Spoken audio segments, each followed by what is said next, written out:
You're going to be able to get on the plane and go home as SEC East champions. How does that feel? It feels amazing.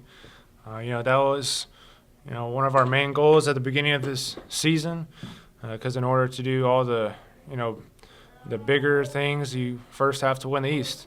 So that was our first main goal, and we completed it. So now we're just focused on LSU. How often have you practiced that pooch punt? We actually practice it every week, and you just never know when you're actually going to get to do it.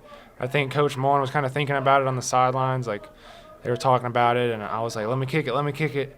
So, because we know we run it every single week in practice, but we never get to do it in a game. So it was pretty cool to get up there and pin them deep. Spurrier won the Heisman off a field goal. Maybe that's your Heisman moment. Yeah, who knows? Congrats, Kyle. Folding. Yeah, Kyle, not to nitpick too much, but even Dan said this wasn't maybe one of your cleanest games offensively.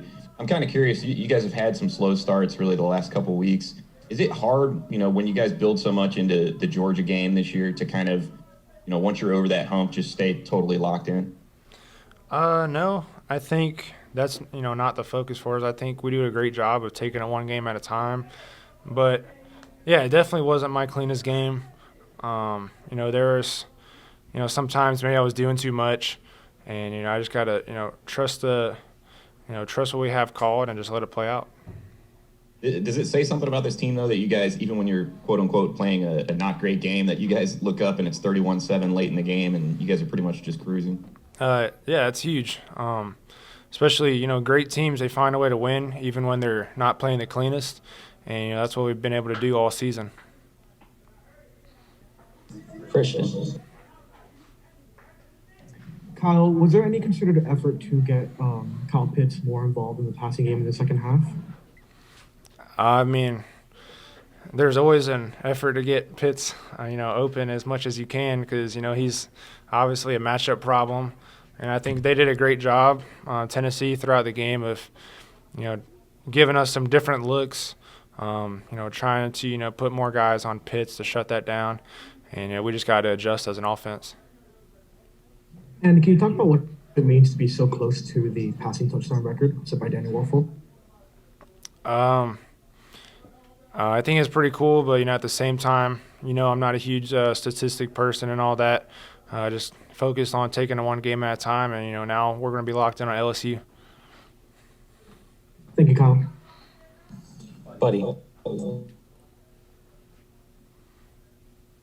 Kyle, the touchdown pass to that was caught by Grimes, was that intended for Copeland?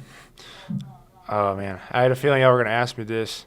But I think I was throwing it to Copeland at first, and then Trey kind of came in, and they were both open in the same spot, so I figured one of them was going to catch it.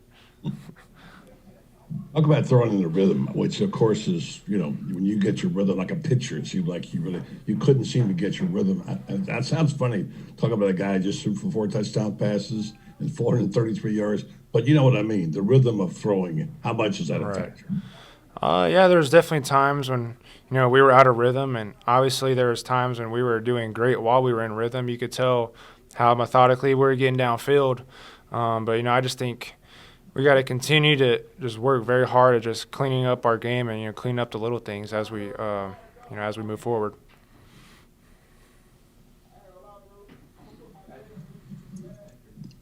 What's your emotion? Happy, elated, disappointed? Dan Mullen said he was disappointed he left so many points on the board. What do you think about that? We came here to win the game, and, that's what we did. We're excited to get a win. We're excited to win the East. Obviously we're going to self-reflect and clean up the things that we messed up on. But at the same time, you got to celebrate your victories. Thank you. Edgar, go ahead. Yeah, Kyle, Tony and Pitts had 15 catches for like 230-something today. Just how incredible is it just to have two guys like that so productive? How confident does it make you? Very confident. I feel very good throwing the ball their way because I know, even if they have someone on them, they can still make a play on the ball. And, there's so many guys like that on our offense. So many weapons, other than them two. There's that whole entire receiver room, and tight end room is just stacked, and makes tons of plays.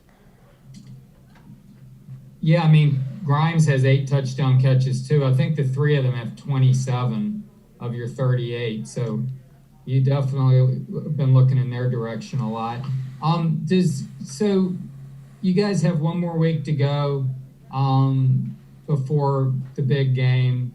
What steps, like you said, clean up some things. What steps do you think this offense can take here in this coming week? What are you going to focus on if you had to just take a shot at it?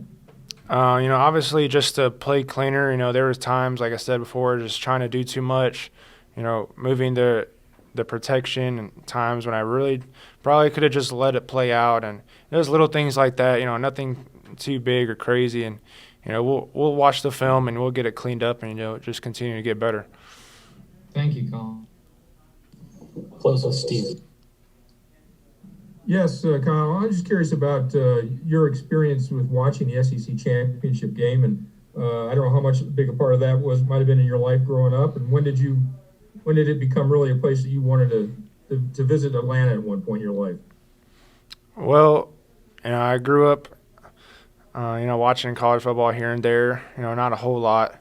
I was more of like an NFL kid, like when I was really, really young, and then, when I started getting closer to college, I kind of started getting more into college football. And, it was really my freshman year, when I got to Florida, I just realized how serious the SEC championship is.